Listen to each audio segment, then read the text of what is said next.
నీ జీవితంలో కూడా నీ కళ్ళ ముందు నువ్వు నష్టపోయినట్లుగా కనపడతాయి కొన్ని దృశ్యాలు. కొన్ని నీ జీవితంలో మేలైన విషయాలు చచ్చిపోయినట్లుగా నీకు కనబడతాయి.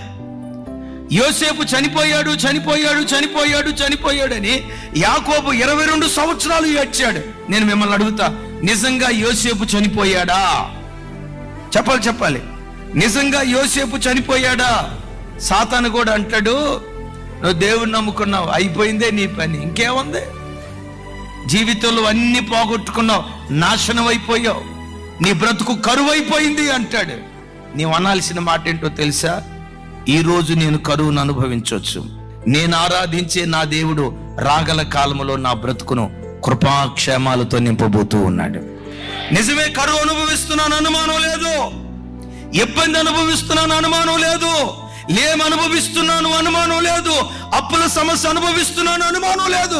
కానీ నేను ఆరాధించే నా దేవుడు ఎవరంటే, ఒక రోజు రాబోతుంది గిన్నె నిండి పొంగి పొర్లేటట్లుగా నా దేవుడు తన మహిమ కొరకు నన్ను నిలవబెడతాడు.